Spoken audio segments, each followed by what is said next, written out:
Hello, and welcome back to Baby Elias's stories.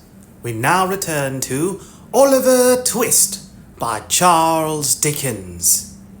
Chapter 11 treats of Mr. Fang, the police magistrate, and furnishes a slight specimen of his mode of administering justice. The offence had been committed within the district, and indeed in the immediate neighbourhood of a very notorious Metropolitan Police Office. The crowd had only the satisfaction of accompanying Oliver through 2 or 3 streets and down a place called Mutton Hill, when he was led beneath a low archway and up a dirty court into this dispensary of summary justice by the back way. It was a small paved yard into which they turned, and here they encountered a stout man with a bunch of whiskers on his face and a bunch of keys in his hand. "What's the matter now?" said the man carelessly. "A young fogle hunter," replied the man who had Oliver in charge. "Are you the party that's been robbed, sir?" inquired the man with the keys. "Yes, I am," replied the old gentleman. "But I am not sure that this boy actually took the handkerchief. I would rather not press the case." "Must go before the magistrate now, sir," replied the man. "His worship will be disengaged in half a minute. Now, young gallows!" This was an invitation for Oliver to enter through a door which he unlocked as he spoke, click, click, and which led into a stone cell. Here he was searched, and nothing being found upon him, locked up. Click, click. This cell was in shape and size something like an area cellar, only not so light. It was most intolerably dirty. Intolerably. Intolerably. Intolerably.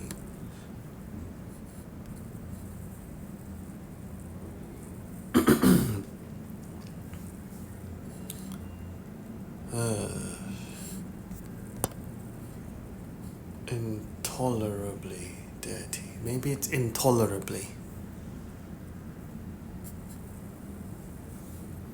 It was most intolerably dirty, for it was Monday morning, and it had been tenanted by 6 drunken people who had been locked up elsewhere since Saturday night. But this is little. In our station houses, men and women are every night confined on the most trivial charges. The word is worth noting, in dungeons compared with which those in Newgate, occupied by the most atrocious felons, tried, found guilty, and under sentence of death, are palaces. Let anyone who doubts this compare the two. The old gentleman looked almost as rueful as Oliver when the key grated in the lock. Click, click, click, click. He turned with a sigh to a book which had been the innocent cause of all this disturbance.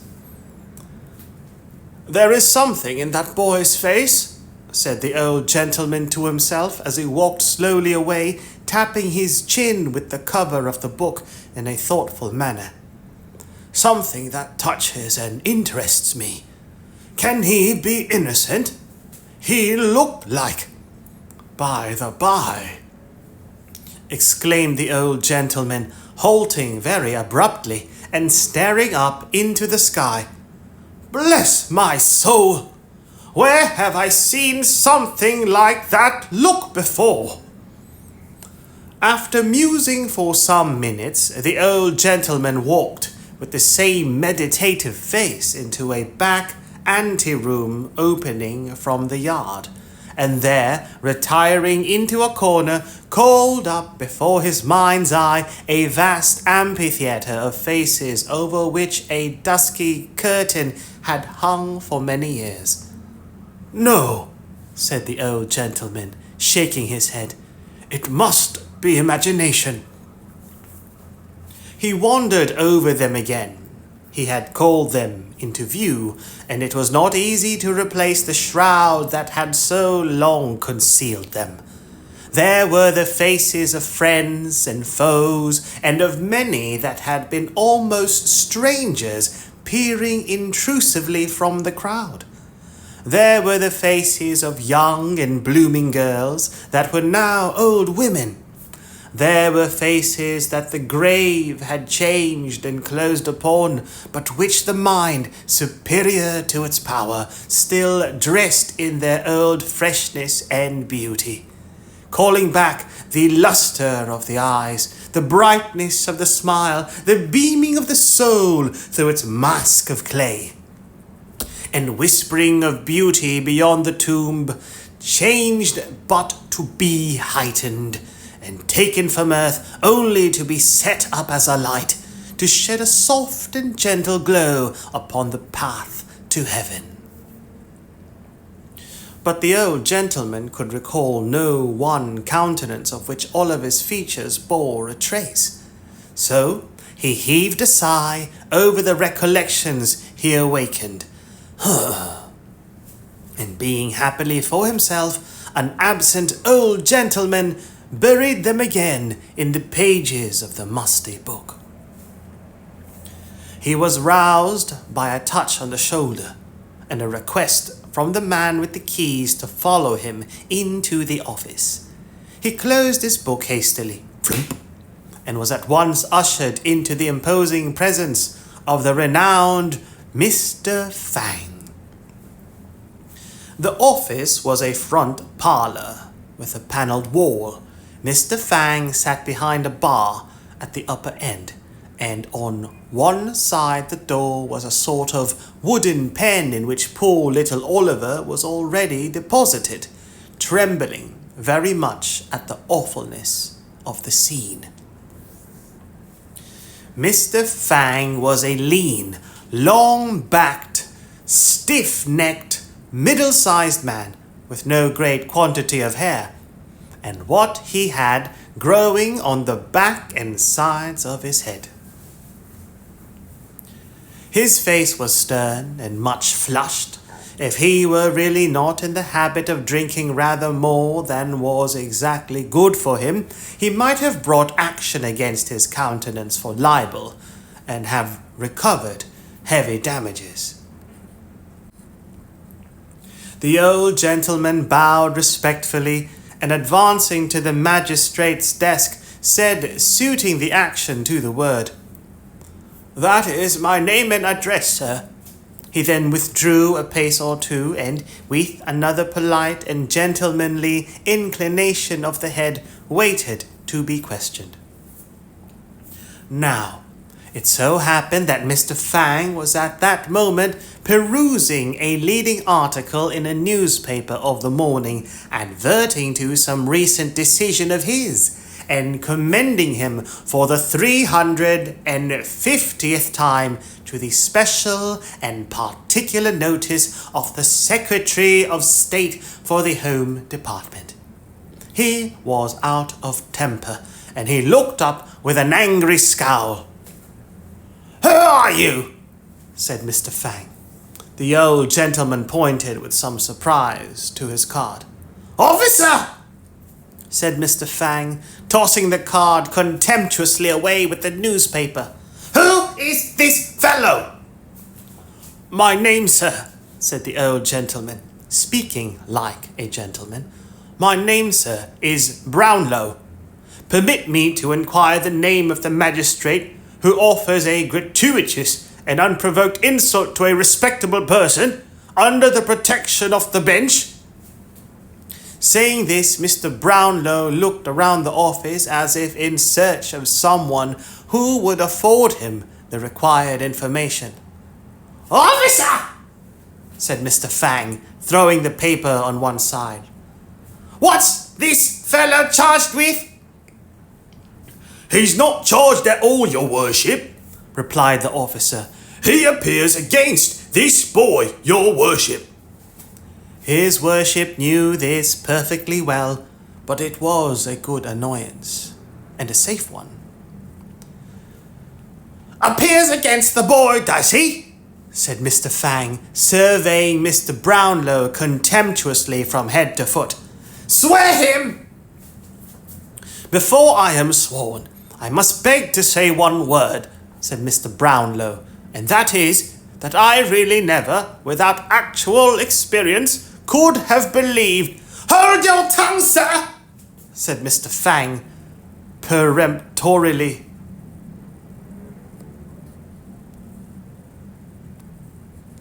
Peremptory, especially of a person's manner or actions, insisting on immediate attention or obedience, especially in a brusquely imperious way. Peremptorily. Hold your tongue, sir, said Mr. Fang peremptorily.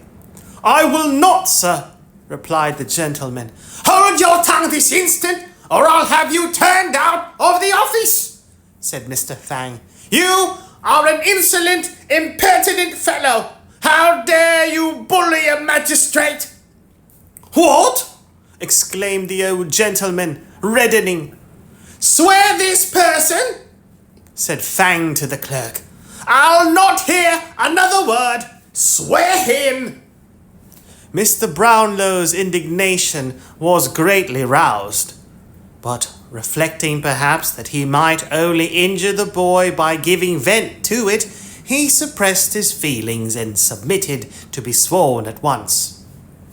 Now, said Fang, what's the charge against this boy? What have you got to say, sir? I was standing at a bookstall, Mr. Brownlow began. Hold your tongue, sir, said Mr. Fang. Policeman! Where's the policeman? Here, swear this policeman. Now, policeman, what is this? The policeman, with becoming humility, related how he had taken the charge, how he had searched Oliver and found nothing on his person, and how that was all he knew about it. Are there any witnesses? Inquired Mr. Fang. None, your worship, replied the policeman. Mr. Fang sat silent for some minutes, and then, turning round to the prosecutor, said in a towering passion, Do you mean to state what your complaint against this boy is, man, or do you not? You have been sworn.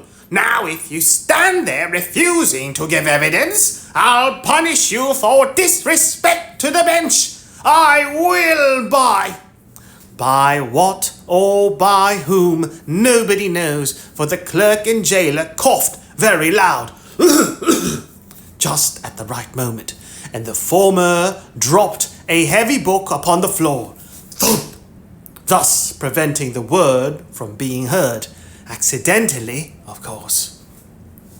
With many interruptions and repeated insults, Mr. Brownlow contrived to state his case, observing that in the surprise of the moment he had run after the boy because he had saw him running away, and expressing his hope that if the magistrate should believe him, although not actually the thief, to be connected with the thieves, he would deal as leniently with him as justice would allow.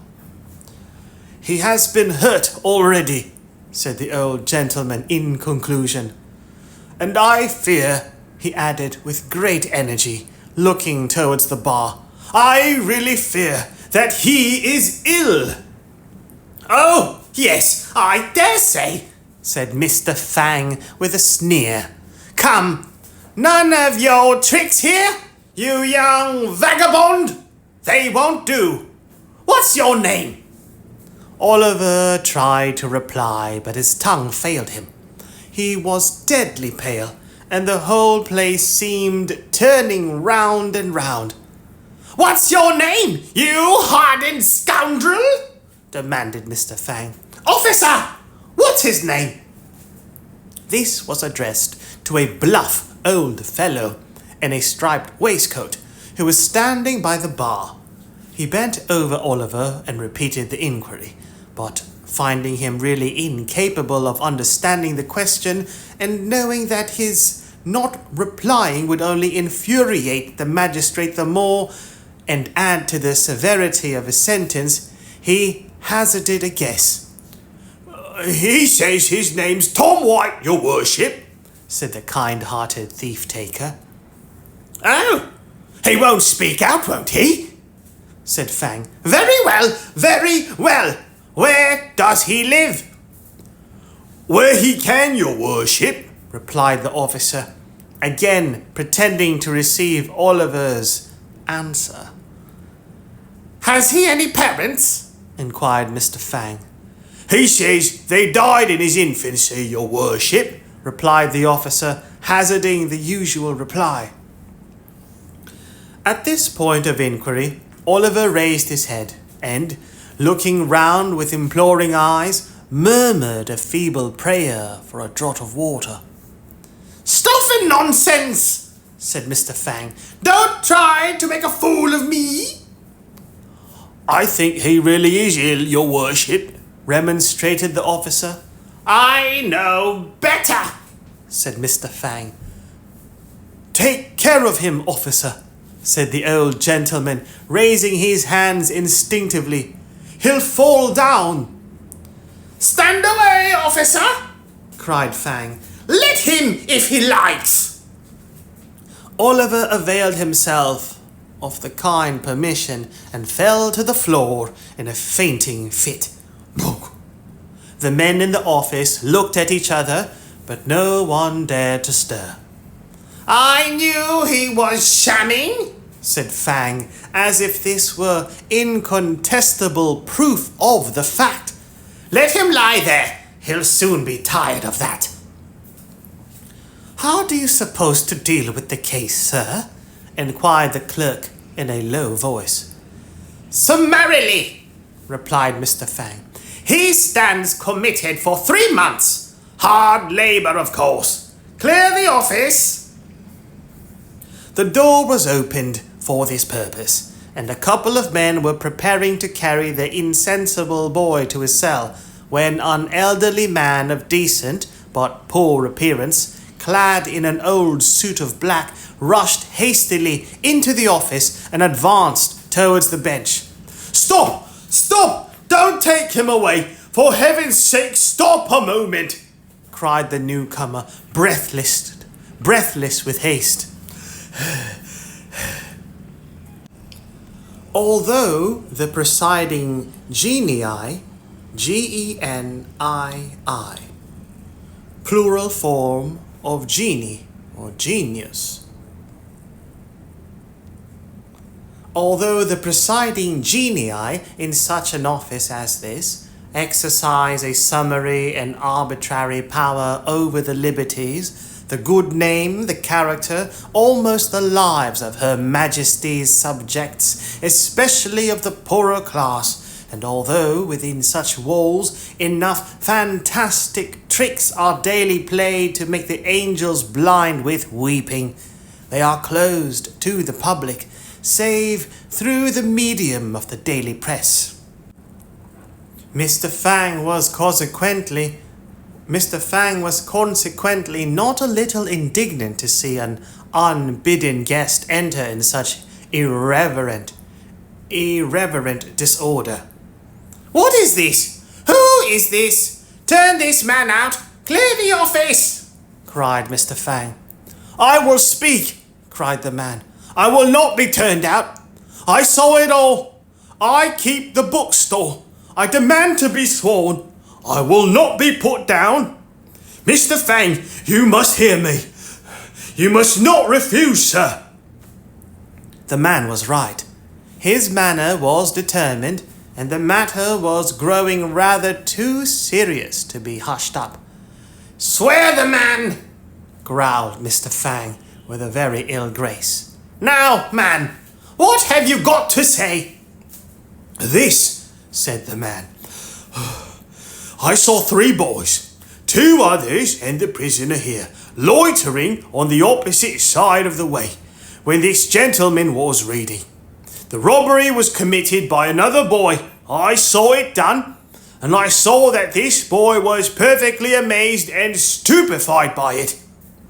Having by this time recovered a little breath, the worthy bookstall keeper proceeded to relate in a more coherent manner the exact circumstances of the robbery. "Why didn't you come here before?" said Fang after a pause. "I hadn't a soul to mind the shop," replied the man. "Everybody who could have helped me had joined in the pursuit. I could get nobody till 5 minutes ago, and I've run here all the way." "The prosecutor was reading, was he?" inquired Fang after another pause. "Yes," replied the man. "The very book he has in his hand." "Oh, that book, eh?" said Fang. "Is it paid for?" "No, it is not," replied the man with a smile. "Dear me, I forgot all about it," exclaimed the absent old gentleman innocently.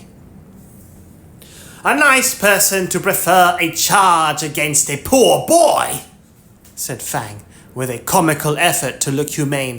"I consider, sir, that you have obtained possession of that book under very suspicious and disreputable circumstances, and you may think yourself very fortunate that the owner of the property declines to prosecute. Let this be a lesson to you, my man, or the law will overtake you yet. The boy is discharged. Clear the office." Me!" cried the old gentleman, bursting out with the rage he had kept down so long.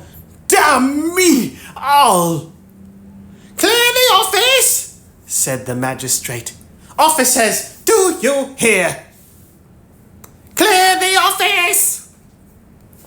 The mandate was obeyed, and the indignant Mr. Brownlow was conveyed out with the book in one hand and the bamboo cane in the other. In a perfect frenzy of rage and defiance, he reached the yard and in his passion vanished in a moment. Little Oliver Twist lay on his back on the pavement, with his shirt unbuttoned and his temples bathed with water, his face a deadly white, and a cold tremble convulsing his whole frame. "Poor boy! Poor boy!" said Mr. Brownlow, bending over him. "Call a coach, somebody! Pray directly!" A coach was obtained, and Oliver having been carefully laid on the seat, the old gentleman got in and sat himself on the other. "May I accompany you?" said the bookstall keeper, looking in. "Bless me, yes, my dear sir," said Mr. Brownlow quickly. "I forgot you. Dear, I have this unhappy book still. Jump in, poor fellow. There's no time to lose." The bookstall keeper got into the coach, and away they drove. Chapter 12, in which Oliver is taken better care of than ever was before, and in which the Narratice reverts to the merry old gentleman and his youthful friends. The coach rattled away, over nearly the same ground as that which Oliver had traversed when he first entered London in company with the Dodger, and, turning a different way when it reached the Angel at Islington, stopped at length before a neat house in a quiet, shady street near Pentonville. Here a bed was prepared, without loss of time, in which Mr. Brownlow saw his young charge carefully and comfortably deposited, and here he was tended with a kindness and solicitude that knew no bounds. But For many days, Oliver remained insensible to all the goodness of his new friends. The sun rose and sank again, and many times after that, and still the boy lay stretched on his uneasy bed, dwindling away beneath the dry and wasting heat of fever. The worm does not work more surely on the dead body than does this slow creeping fire upon the living frame. Weak and thin and pallid, he awoke at last from what seemed to have been a long and troubled dream. Feebly raising himself in the bed, with his head resting on his trembling arm, he looked anxiously around. "What room is this? Where have I been brought to?" said Oliver. "This is not the place I went to sleep in." He uttered these words in a feeble voice, being very faint and weak, but they were overheard at once. The curtain at the bed's head was hastily drawn back, and the motherly old lady, very neatly and precisely dressed, rose as she undrew it from an armchair close by, in which she had been sitting at needlework. "Hush, my dear," said the old lady softly. "You must be very quiet, or you will be ill again, and you have been very bad as bad could be. Pretty nigh. Lie down again. There's a dear." With those words, the old lady very gently placed Oliver's head upon the pillow, and, smoothing back his hair from his forehead, looked so kindly and loving in his face that he could not help placing his little withered hand in hers and drawing it round his neck. "Save us," said the old lady, with tears in her eyes. "What a grateful little dear it is! Pretty creature! What would his mother feel if she had sat by him as I have, and could see him now?" "Perhaps she does see me," whispered Oliver, folding his hands together. "Perhaps she has sat by me. I almost feel as if she had." "That was the fever, my dear," said the old lady mildly.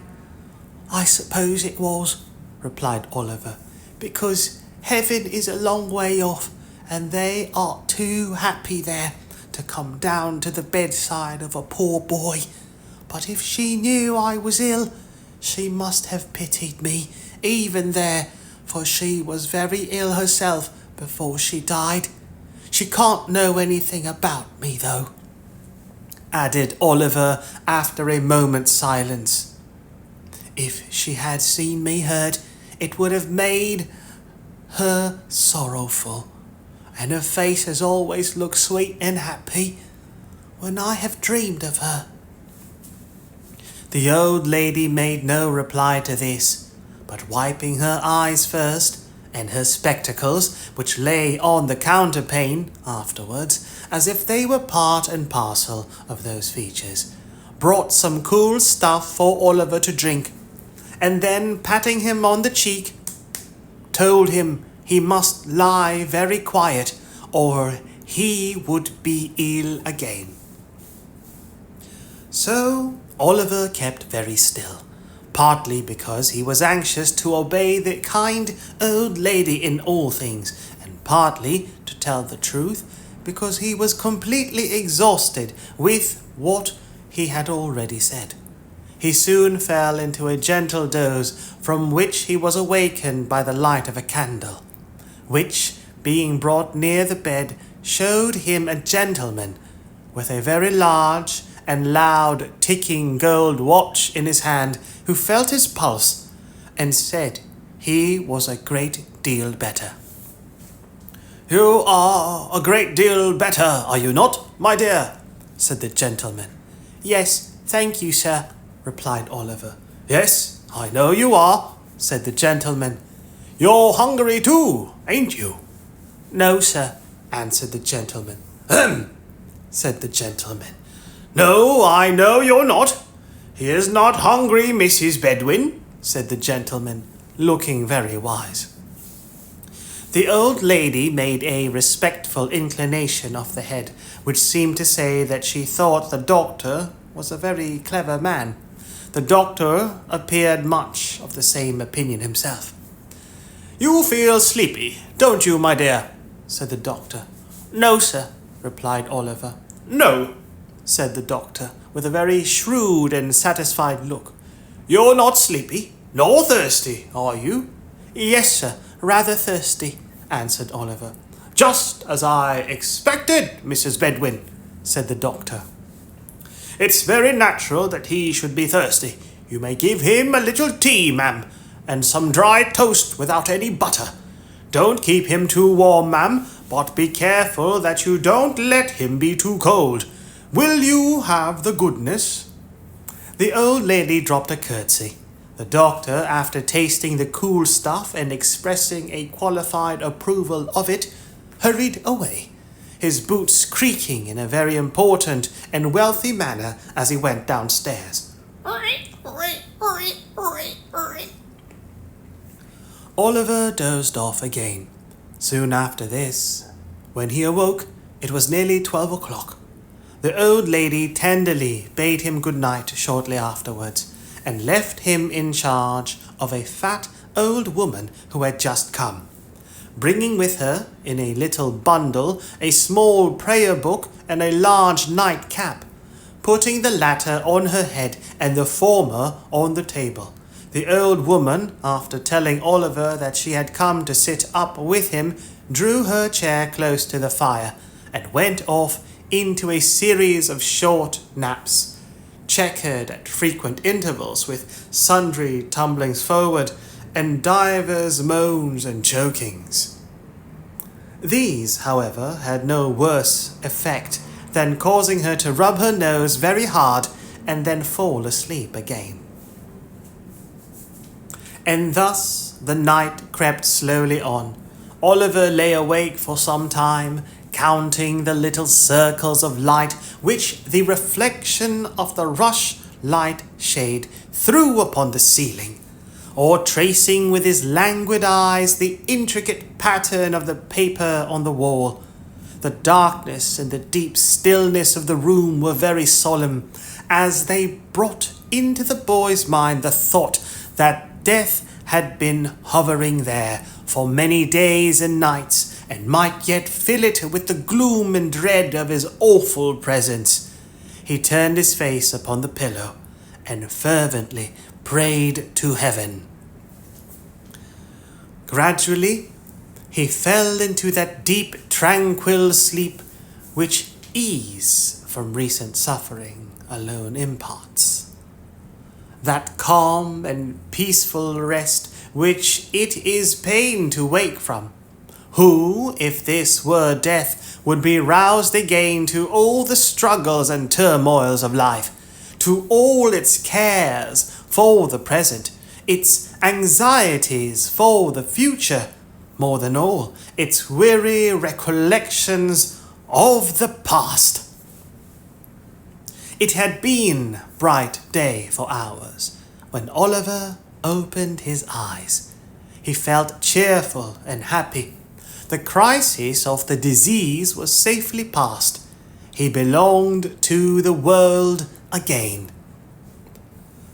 In 3 days' time, he was able to sit in an easy chair, well propped up with pillows, and as he was still too weak to walk, Mrs. Bedwin had him carried downstairs into the little housekeeper's room, which belonged to her.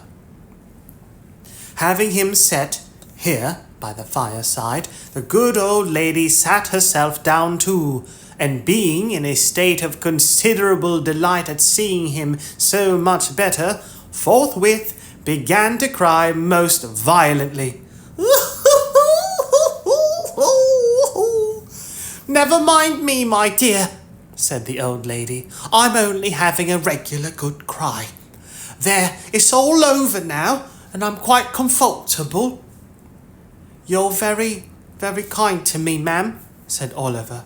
"Well, never you mind that, my dear," said the old lady. "That's got nothing to do with your broth, and it's full time you had it, for the doctor says Mr. Brownlow may come in to see you this morning, and we must get up our best looks, because the better we look, the more he'll be pleased." And with this, the old lady applied herself to warming up in a little saucepan a basin full of broth, strong enough, Oliver thought, to furnish an ample dinner, when reduced to the regulation strength for 350 paupers at the lowest computation. "Are you fond of pictures, dear?" inquired the old lady, seeing that Oliver had fixed his eyes most intently on a portrait which hung against the wall just opposite his chair. "I don't quite know, ma'am," said Oliver, without taking his eyes from the canvas. "I have seen so few that I hardly know. What a beautiful, mild face that lady's is." "Ah!" said the old lady. "Painters always make ladies out prettier than they are, or they wouldn't get any custom, child. The man that invented the machine for taking likenesses might have known that would never succeed. It's a deal too honest." "A deal," said the old lady, laughing very heartily at her own acuteness. Is that a likeness, ma'am?" said Oliver. "Yes," said the old lady, looking up for a moment from the broth. "That's a portrait." "Whose, ma'am?" asked Oliver. "Why, really, my dear, I don't know," answered the old lady in a good-humoured manner. "It's not a likeness of anybody that you or I know, I expect. It seems to strike your fancy, dear." "It is so pretty," replied Oliver. "Why, sure you're not afraid of it?" said the old lady, observing in great surprise the look of awe with which the child regarded the painting. "Oh, no, no," returned Oliver quickly, "but the eyes look so sorrowful, and where I sit they seem fixed upon me. It makes my heart beat," added Oliver in a low voice, "as if it was alive and wanted to speak to me, but couldn't." "Lord save us!" exclaimed the old lady, starting. "Don't talk in that way, child. You're weak and nervous after your illness. Let me wheel your chair round to the other side, and then you won't see it. There," said the old lady, suiting the action to the word. "You don't see it now, at all events." Oliver did see it in his mind's eye as distinctly as if he had not altered his position, but he thought it better not to worry the kind old lady. So he smiled gently when she looked at him, and Mrs. Bedwin, satisfied that he felt more comfortable, salted and broke bits of toasted bread into the broth, with all the bustle befitting so solemn a preparation. Oliver got through it with extraordinary expedition. He had scarcely swallowed the last spoonful when there came a soft rap at the door. "Come in," said the old lady, and in walked Mr. Brownlow. Now, the old gentleman came in as brisk as need be, but he had no sooner raised his spectacles on his forehead and thrust his hands behind the skirts of his dressing gown to take a good long look at Oliver, than his countenance underwent a very great variety of odd contortions. Oliver looked very worn and shadowy from sickness, and made an ineffectual attempt to stand up out of respect to his benefactor, which terminated in his sinking back into the chair again. And the fact is, if the truth must be told, that Mr. Brownlow's heart, being large enough for any 6 ordinary old gentlemen of humane disposition, forced a supply of tears into his eyes by some hydraulic process which we are not sufficiently philosophical to be in a condition to explain. Poor boy, said Mr. Brownlow, clearing his throat. I'm rather hoarse this morning, Mrs. Bedwin. I'm afraid I have caught cold. I hope not, sir, said Mrs. Bedwin. Everything you have had has been well aired, sir. I don't know, Bedwin, I don't know, said Mr. Brownlow. I rather think I had a damp napkin at dinner time yesterday, but never mind that. How do you feel, my dear? Very happy, sir, replied Oliver, and very grateful indeed, sir, for your goodness to me. Goodbye, said Mr. Brownlow stoutly. Have you given him any nourishment, Bedwin? Any slops, eh? He has just had a basin full of beautiful strong broth, sir, replied Mrs. Bedwin, drawing herself up slightly and laying strong emphasis on the last word, to intimate that between slops and broth will compounded there existed no affinity or connection whatsoever. Ugh, said Mr. Brownlow, with a slight shudder. A couple of glasses of port wine would have done him a great deal more good, wouldn't they, Tom White, eh? My name is Oliver, sir, replied the little invalid with a look of great astonishment. Oliver, said Mr. Brownlow. Oliver what? Oliver White, eh? No, sir. Twist. Oliver Twist. Queer name, said the old gentleman. What made you tell the magistrate your name was White? I never told him so, sir, returned Oliver in amazement. This sounded so like a falsehood that the old gentleman looked somewhat sternly in Oliver's face. It was impossible to doubt him. There was truth in every one of its thin and sharpened lineaments. Some mistake, said Mr. Brownlow. But although his motive for looking steadily at Oliver no longer existed, the old idea of the resemblance between his features and some familiar face came upon him so strongly that he could not withdraw his gaze. I hope you are not angry with me, sir, said Oliver, raising his eyes beseechingly. No, replied the old gentleman. Why, what's this? Bedwin, look here, look there. As he spoke, he pointed hastily to the picture over Oliver's head, and then to the boy's face. There was its living copy. The eyes, the head, the mouth, every feature was the same.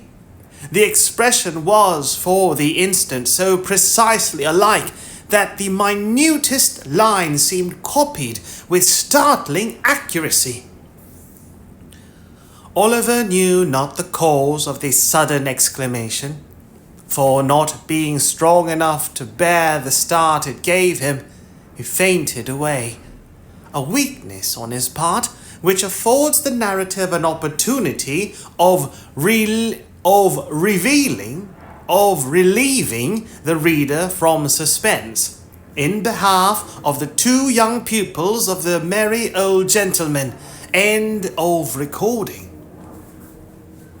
that when the Dodger and his accomplished friend Master Bates joined in the hue and cry which was raised at Oliver's heels in consequence of their executing an illegal conveyance of Mr. Brownlow's personal property, as has been already described, they were actuated by a very laudable and becoming regard for themselves, and for as much as the freedom of the subject and the liberty of the individual are among the first and proudest boasts of a true-hearted Englishman.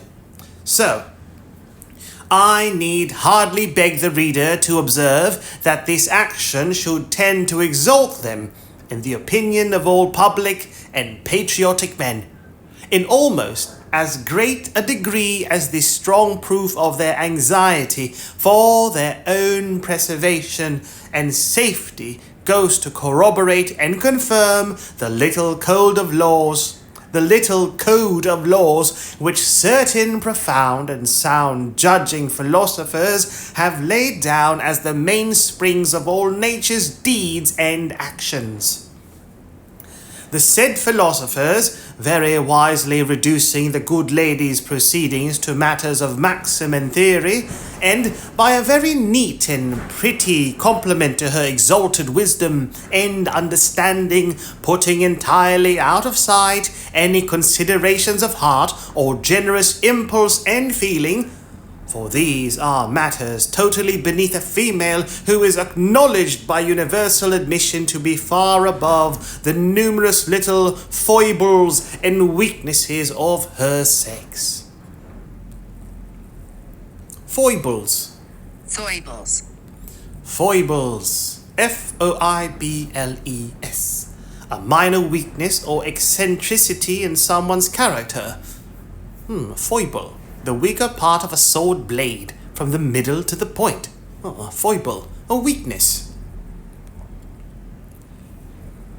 For these are matters totally beneath a female who is acknowledged by universal admission to be far above the numerous little foibles and weaknesses of her sex.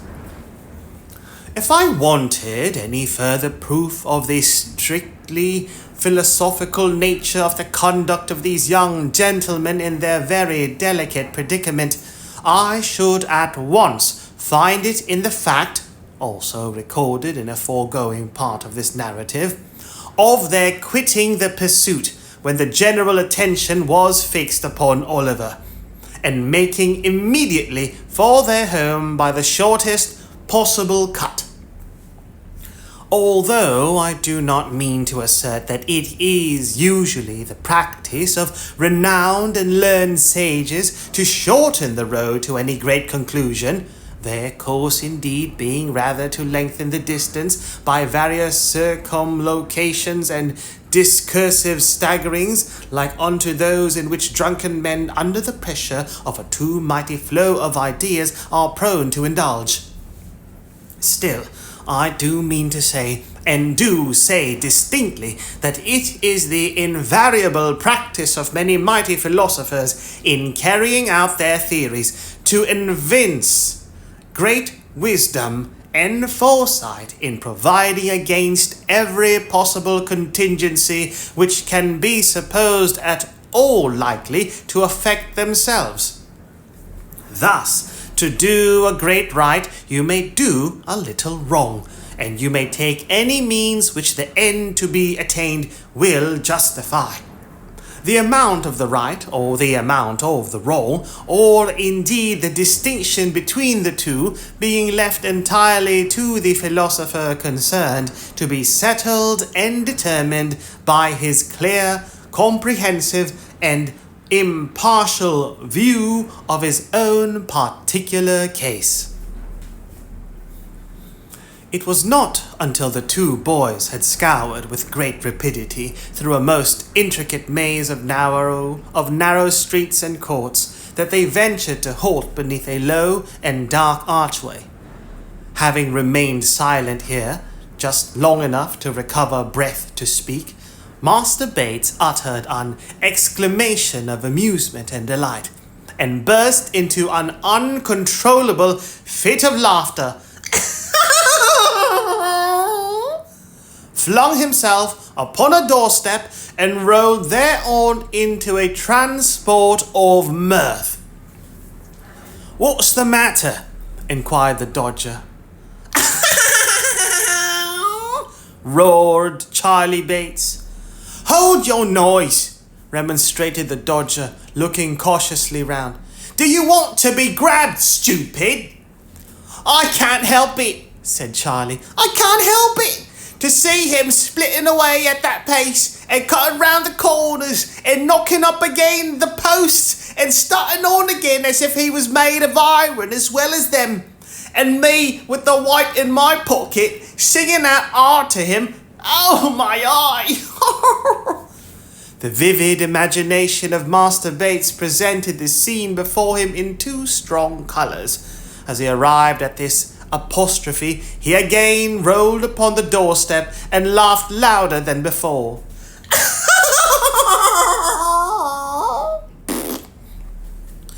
"What'll Fagin say?" inquired the Dodger, taking advantage of the next interval of breathlessness on the part of his friend to propound the question. "What?" repeated Charlie Bates. "Ah, what?" said the Dodger. "Why, what should he say?" inquired Charlie, stopping rather suddenly in his merriment, for the Dodger's manner was impressive. "What should he say?" Mr. Dawkins whistled for a couple of minutes. Then, taking off his hat, scratched his head and nodded thrice. "What do you mean?" said Charlie. "Tooraroo-a-loo-loo, gammon and spinach, the frog he wouldn't, and high cockalorum," said the Dodger, with a slight sneer on his intellectual countenance. This was explanatory, but not satisfactory. Master Bates felt it so, and again said, "What do you mean?" The Dodger made no reply, but putting his hat on again and gathering the skirts of his long-tailed coat under his arm, thrust his tongue into his cheek, slapped the bridge of his nose some half-dozen times in a familiar but expressive manner, and turning on his heel, slunk down the court. Master Bates followed with a thoughtful countenance.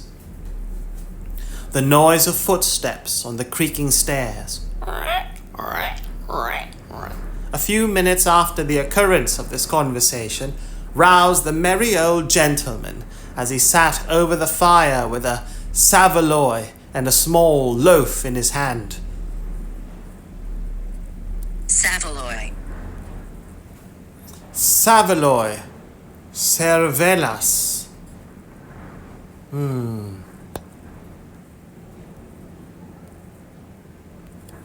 Saveloy. A saveloy is a traditional British, highly seasoned, boiled sausage, often found in fish and chip shops, with a distinctive bright red smoky flavour and firm texture.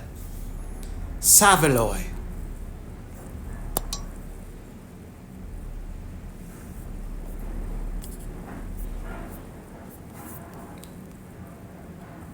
The noise of footsteps on the creaking stairs, a few minutes after the occurrence of this conversation, roused the merry old gentleman as he sat over the fire with a saveloy and a small loaf in his hand, a pocket knife in his right, and a pewter pot on the trivet.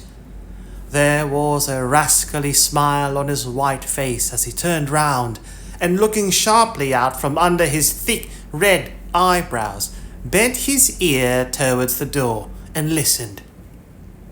"Why, how's this?" muttered the Jew, changing countenance. "Only 2 of them? Where's the third? They can't have got into trouble. Hark!" The footsteps approached nearer. They reached the landing.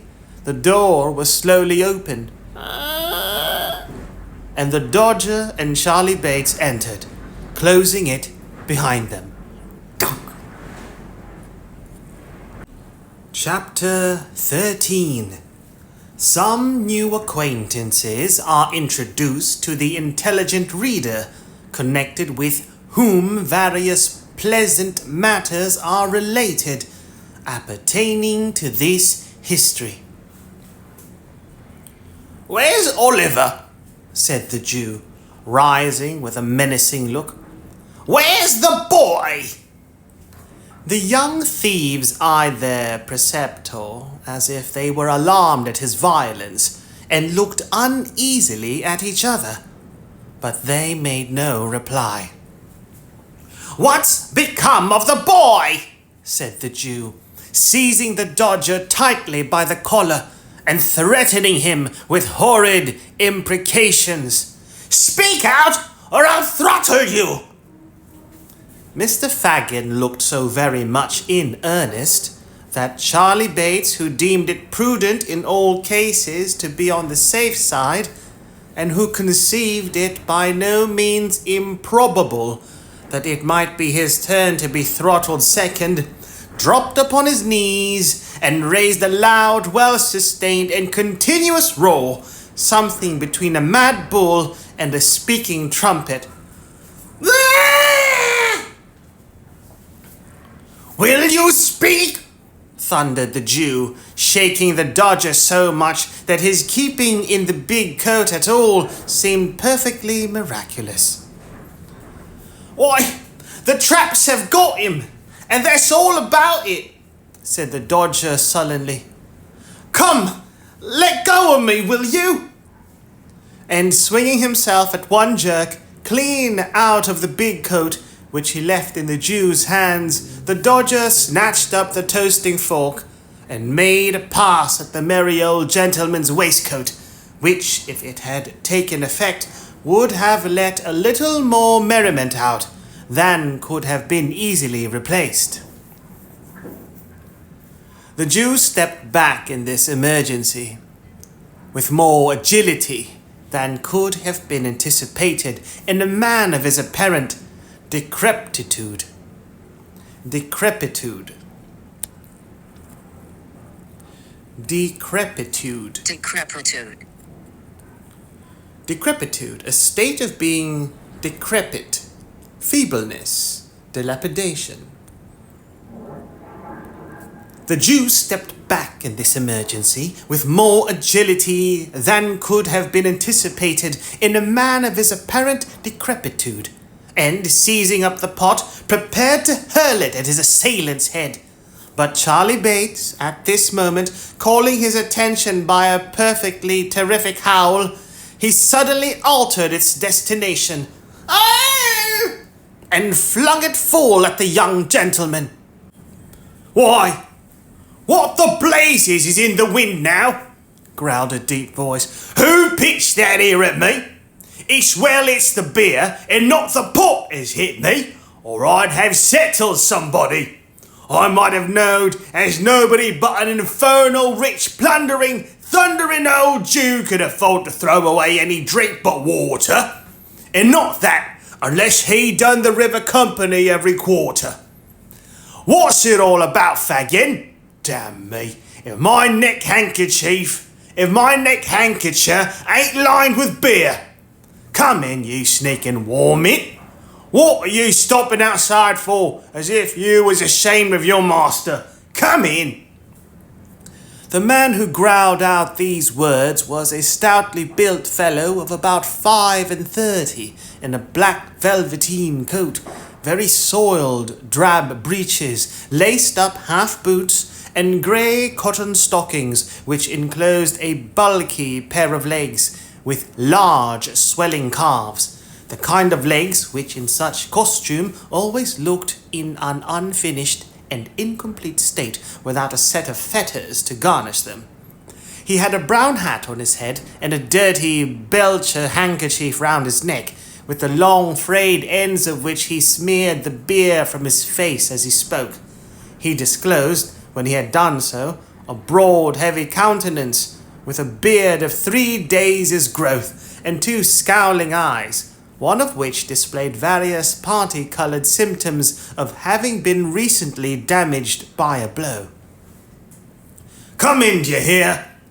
Growled this engaging ruffian.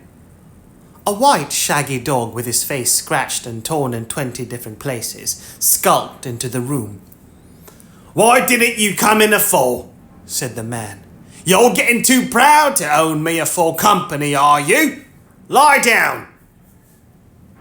This command was accompanied with a kick, which sent the animal to the other end of the room. He appeared well used to it, however, for he coiled himself up in a corner very quietly without uttering a sound, and winking his very ill-looking eyes 20 times in a minute, appeared to occupy himself in taking a survey of the apartment. What are you up to? Ill-treating the boys, you covetous, avaricious, insatiable old fence? Avaricious. Avaricious. Having or showing an extreme greed for wealth or material gain. Ill-treating the boys, you covetous, avaricious, insatiable old fence, said the man, seating himself deliberately. I wonder they don't murder you. I would if I was them. If I'd been your apprentice, I'd have done it long ago. And no, I couldn't have sold you afterwards, for you're fit for nothing but keeping as a courtesy. Fit for nothing but keeping as a curiosity of ugliness in a glass bottle. And I suppose they don't blow glass bottles large enough. Hush, hush, Mr. Sykes, said the Jew, trembling. Don't speak so loud. None of your mistering, replied the ruffian. You always mean mischief when you come that. You know my name. Out with it. I shan't disgrace it when the time comes. Well then, Bill Sykes, said the Jew with abject humility. You seem out of humour, Bill. Perhaps I am, replied Sykes.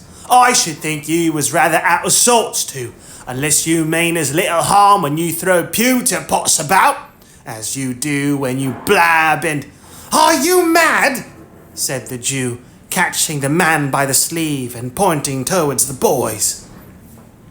Mr. Sykes contented himself with tying an imaginary knot under his left ear and jerking his head over on the right shoulder, a piece of dumb show which the Jew appeared to understand perfectly.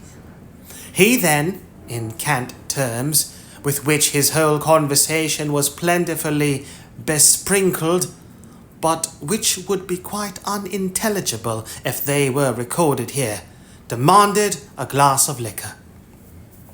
And mind you, don't poison it, said Mr. Sykes, laying his hat upon the table. This was said in jest, but if the speaker could have seen the evil leer with which the Jew bit his pale lip as he turned round to the cupboard, he might have thought the caution not wholly unnecessary, or the wish, at all events, to improve upon the distiller's ingenuity not very far from the old gentleman's merry heart. Ingenuity, the quality of being clever, original and inventive. He might have thought the caution not wholly unnecessary, or the wish, at all events, to improve upon the distiller's ingenuity not very far from the old gentleman's merry heart.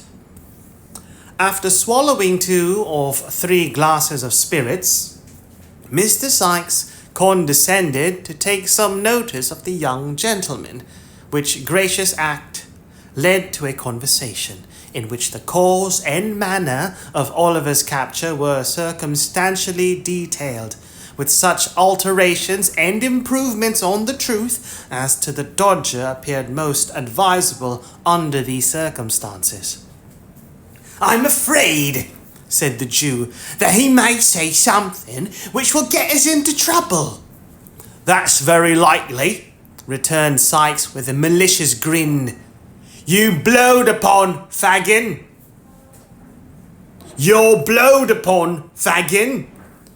And I am afraid, you see, added the Jew, speaking as if he had not noticed the interruption and regarding the other closely as he did so, I am afraid that, if the game was up with us, it might be up with a good many more, and that it would come out rather worse for you than it would for me, my dear. The man started and turned round upon the Jew, but the old gentleman's shoulders were shrugged up to his ears, and his eyes were vacantly staring on the opposite wall. There was a long pause. Every member of the respectable coterie, Coterie.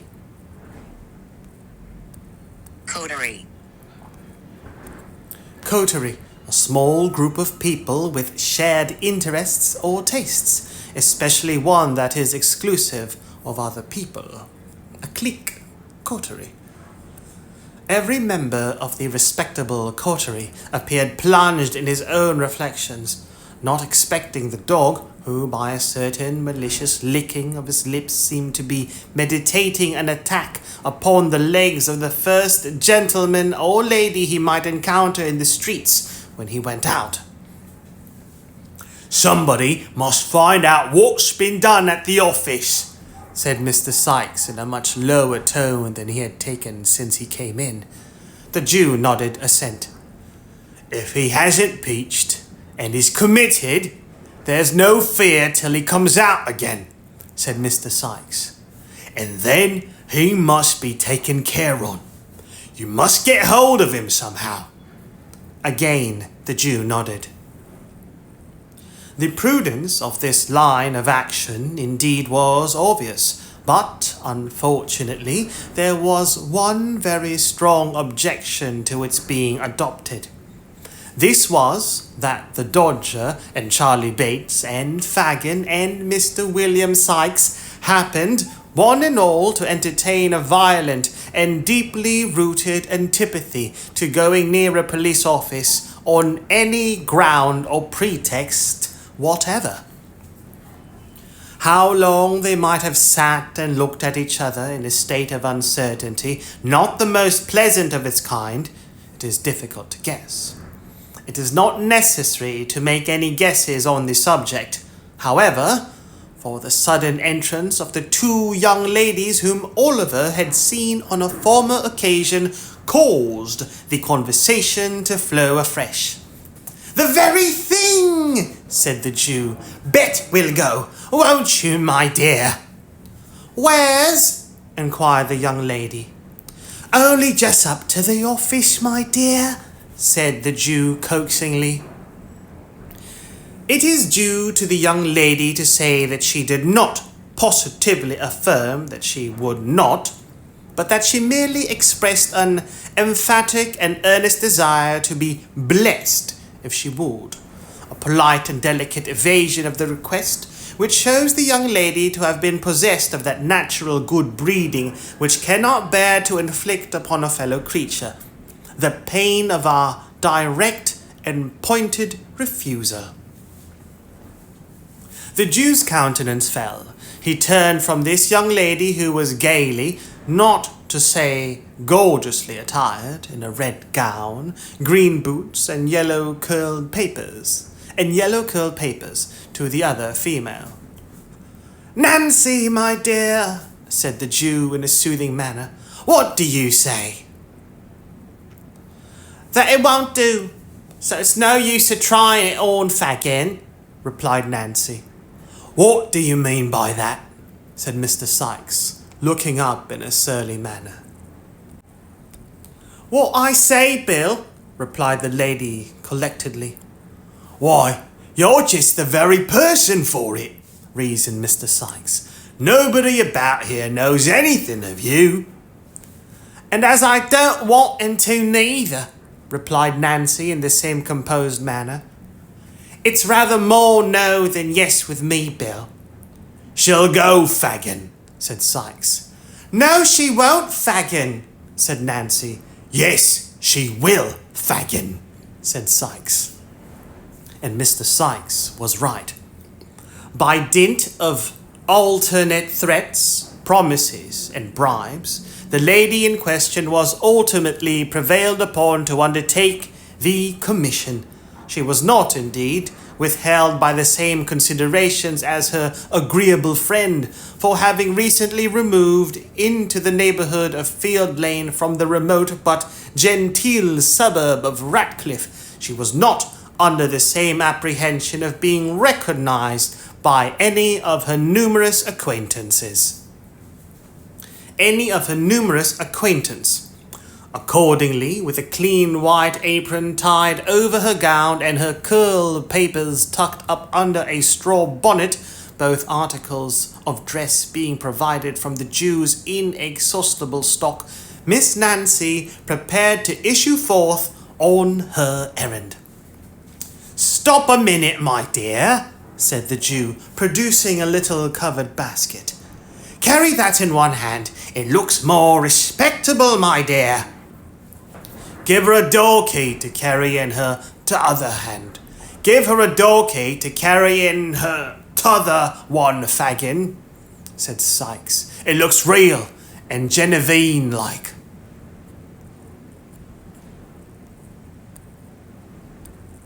Yes, my dear, so it does," said the Jew, hanging a large street door key on the forefinger of the young lady's right hand. "There, very good indeed, my dear," said the Jew, rubbing his hands. "Oh, my brother, my poor, dear, sweet, innocent little brother," exclaimed Nancy, bursting into tears and wringing the little basket and the street door key in an agony of distress. "Oh, what has become of him? Oh, where have they taken him to? Oh, do have pity and tell me what's been done with the dear boy, gentlemen. Do, gentlemen, if you please, gentlemen. Oh." Having uttered those words in a most lamentable and heartbroken tone, to the immeasurable delight of her hearers, Miss Nancy paused, winked to the company, nodded smilingly around, and disappeared. "Ah, she's a clever girl, my dears," said the Jew, turning round to his young friends and shaking his head gravely, as if in mute admonition to them to follow the bright example they had just beheld. "She's an honour to her sex," said Mr. Sykes, filling his glass and smiting the table with his enormous fist. "Here's her health, and wishing they was all like her." While these and many other encomiums,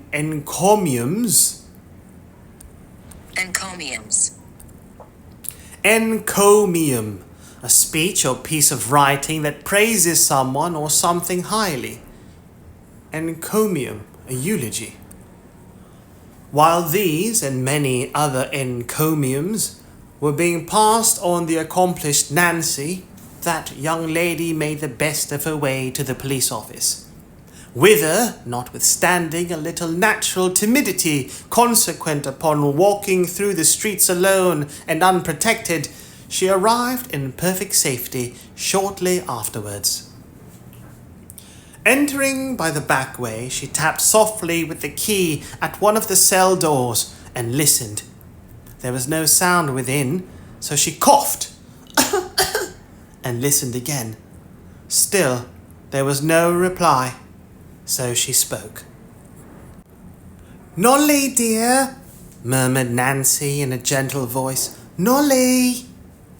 There was nobody inside but a miserable shoeless criminal who had been taken up for playing the flute, and who, the offence against society having been clearly proved, had been very properly committed by Mr. Fang to the House of Correction for 1 month, with the appropriate and amusing remark that since he had so much breath to spare, it would be more wholesomely expended on the treadmill than in a musical instrument. He made no answer, being occupied mentally bewailing the loss of the flute, which had been confiscated for the use of the county. So Nancy passed on to the next cell and knocked there. Well, cried a faint and feeble voice. Is there a little boy here? Inquired Nancy with a preliminary sob.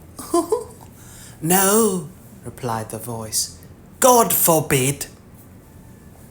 This was a vagrant of 65 who was going to prison for not playing the flute, or in other words, for begging in the streets and doing nothing for his livelihood. In the next cell was another man who was going to the same prison for hawking tin saucepans without license, thereby doing something for his living in defiance of the stamp office. But as neither of these criminals answered to the name of Oliver or knew anything about him, Nancy made straight up to the bluff officer in the striped waistcoat, and with the most piteous wailings and lamentations, rendered more piteous by a prompt and efficient use of the street door key and the little basket, demanded her own dear brother. I haven't got him, my dear, said the old man. Where is he? Screamed Nancy in a distracted manner. Why, the gentleman's got him, replied the officer. What gentleman? Oh, gracious heavens! What gentleman? Exclaimed Nancy.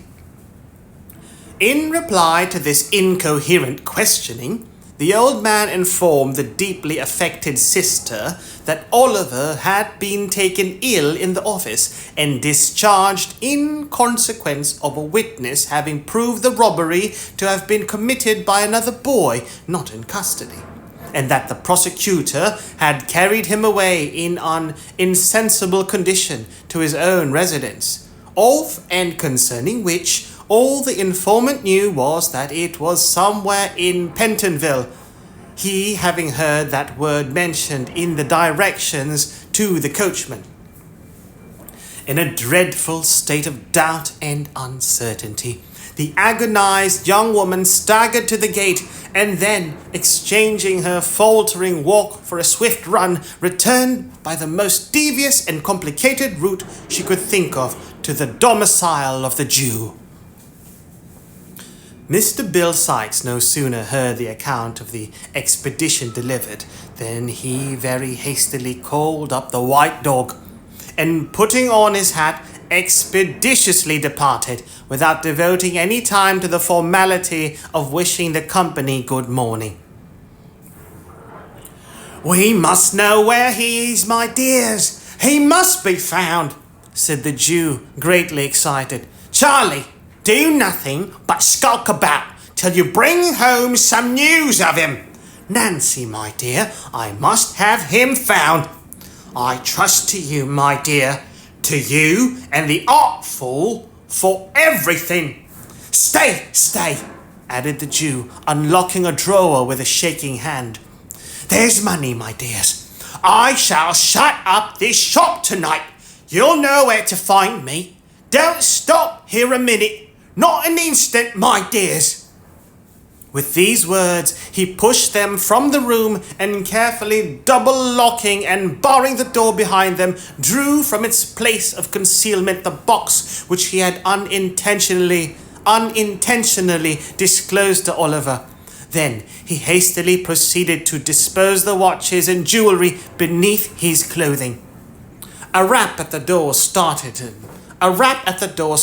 him in this occupation. Who's there? He cried in a shrill tone. Me, replied the voice of the Dodger through the keyhole. What now?